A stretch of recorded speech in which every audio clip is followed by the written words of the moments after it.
Halo, Assalamualaikum warahmatullahi wabarakatuh. Perkenalkan, nama saya Wahyu Adi Saputro. Saya mahasiswa Magister Teknik Informatika Universitas Unicom Yogyakarta. Untuk memenuhi tugas mid semester, saya akan mereview sebuah jurnal yang berjudul Machine Learning: The Phenomenology of COVID-19 from Early Infection Dynamics. Maka, mari kita simak sampai selesai.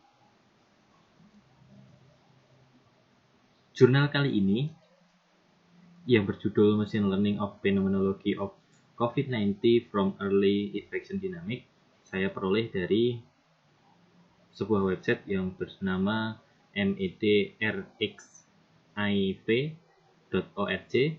di mana di sana terdapat beberapa jurnal terkait dengan dunia kesehatan. Jurnal ini disusun oleh dua orang, yaitu Malik Mandon dan Ismail. Disusun pada tanggal 3 April tahun 2020. Adapun pada bagian abstrak dijelaskan bahwa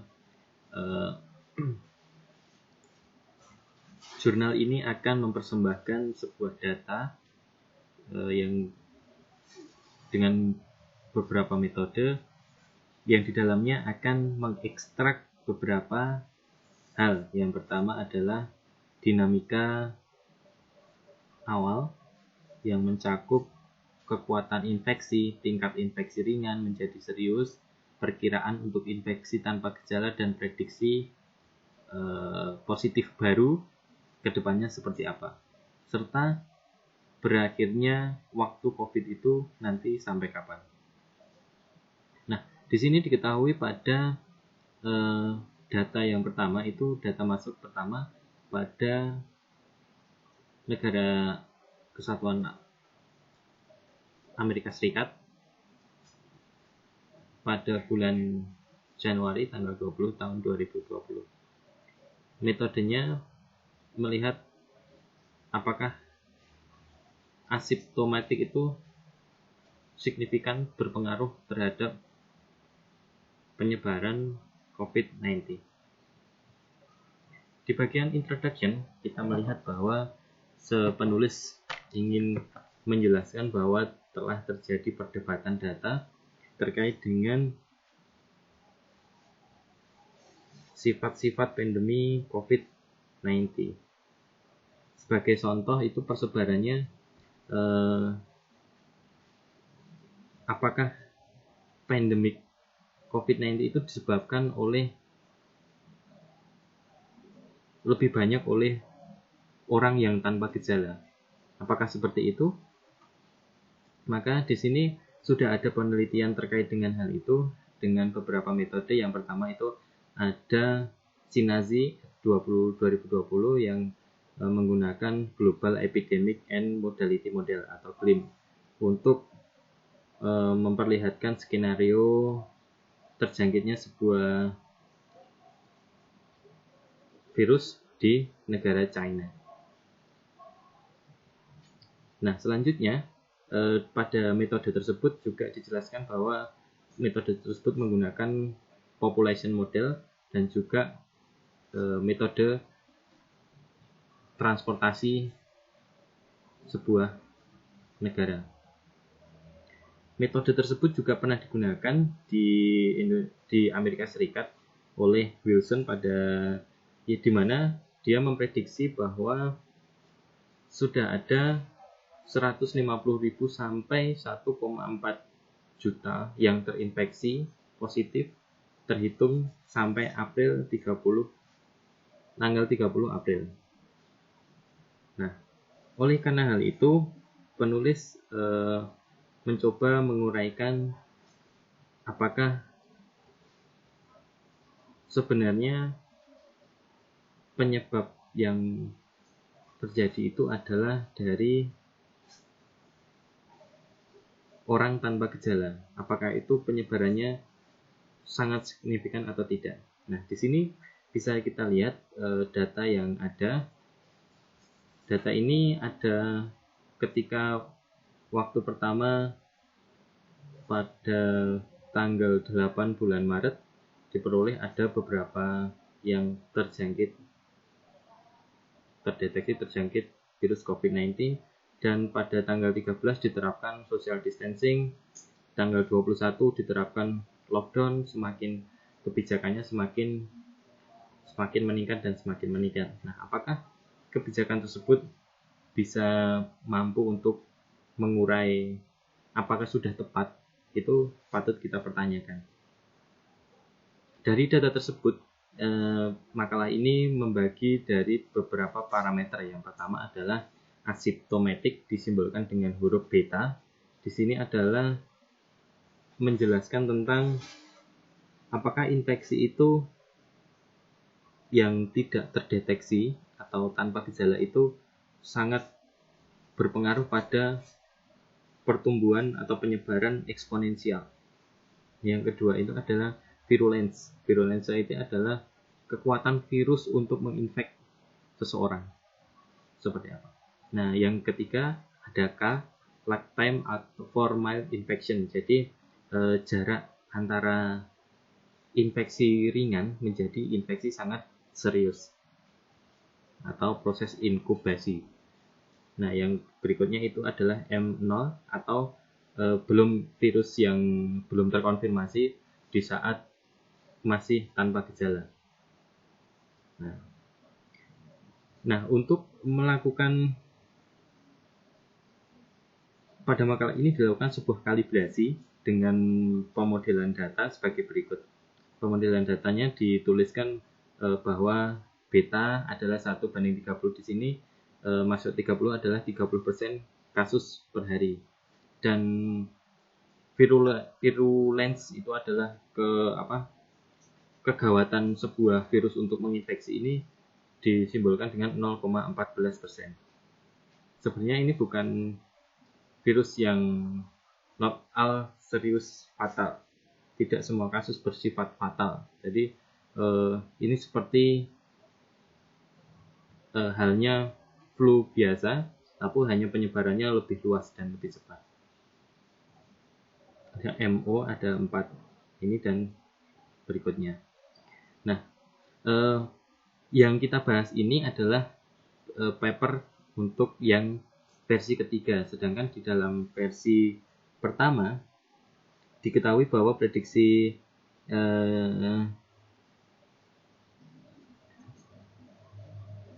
sebagai pembetulan dari versi sebelumnya. Nah, adapun metode atau sifat umum yang dapat diterapkan pada kelompok yang berbeda dalam bagian ini, mereka melakukan studi berbasis negara seksional yang berkontribusi pada yang pertama, metodologi untuk mempelajari mesin secara cepat dan kuat, model epidemiologis sederhana yang diberikan jumlah infeksi agregat kasar.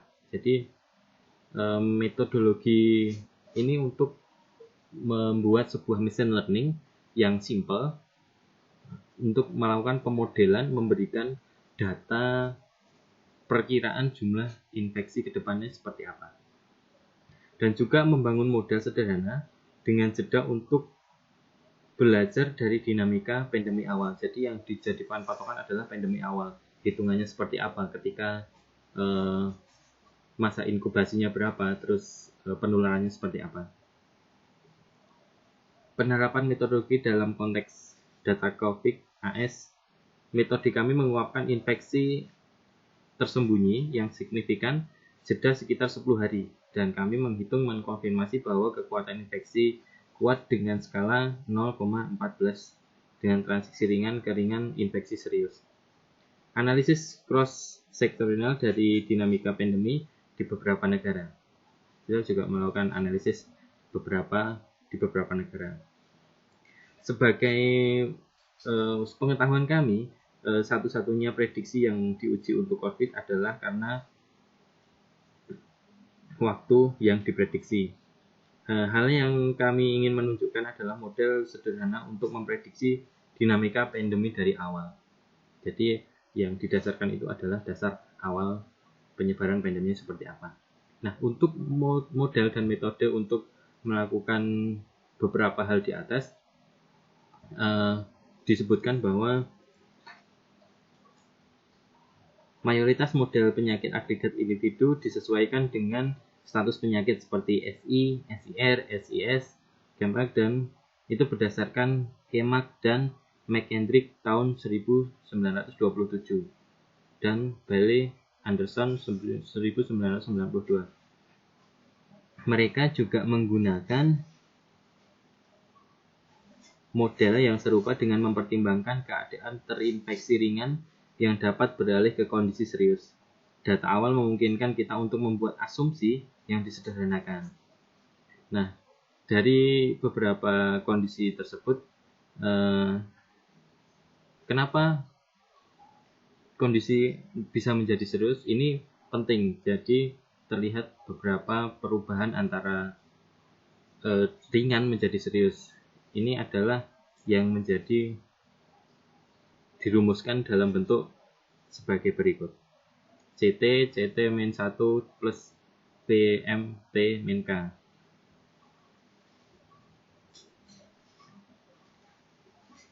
Keuntungan lain dari dinamika awal bahwa kita dapat memperkirakan pertumbuhan dari setiap infeksi sebagai independen dan eksponensial sesuai dengan kekuatan infeksi penyakit. Sehingga di sini istilah kedua adalah hilangnya kasus-kasus yang ringan yang beralih ke serius.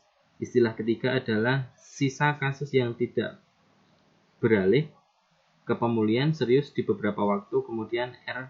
Dan yang keempat adalah istilah untuk infeksi baru dan kasus yang dikonfirmasi. Nah, selanjutnya kasus yang dikonfirmasi itu sudah dikarantina sepenuhnya dan disimbolkan dalam bentuk alfa atau sama dengan 0. Nah, ada beberapa pemodelan. Yang pertama ST dan segala macamnya ini. Mereka menetapkan T sama dengan 1 pada infeksi pertama yang dikonfirmasi pada 21 Januari di Amerika Serikat. Mengikat K, M, O, dan mendapatkan perkiraan cocok dengan data menggunakan analisis pertubrasi untuk menyelesaikan dengan 2 poin ST dan ST. Nah, di sini adalah persamaannya. Dari persamaan tersebut maka diperoleh dari solusi ini titik awal kita dapat mengoptimalkan P dan B. Menggunakan gradien meminimalkan ukuran kesalahan yang menangkap beberapa titik parameter. Dengan mengoptimalkan dari K dan M, kita memperoleh kecocokan optimal untuk pelatihan data gambar yang dua tadi menggunakan parameter model ini sesuai dengan yang parameter yang di atas tadi. Nah, dari hal-hal tersebut maka diperoleh B sangat tinggi dan berhubungan dengan waktu penggandaan 2,6 hari. Virulensi pada 0,14 sama dengan standar flu. Jadi yang seperti yang saya sebutkan tadi, tingkat virus itu menginfeksi itu sama standarnya seperti proses penyebaran flu. Hanya saja mungkin ini lebih cepat penyebarannya, jadi penyebarannya semakin luas. Nah, setelah itu dibuat menjadi sebuah model kalibrasi ini seperti ini dengan dinamika awal. Ini dari tanggal 21 Januari tersebut dibuat permodelan seperti ini.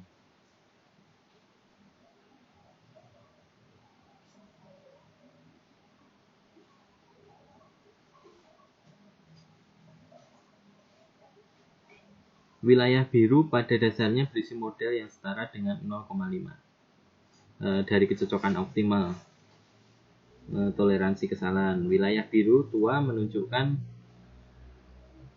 sejauh mana model tersebut tidak diidentifikasi oleh data.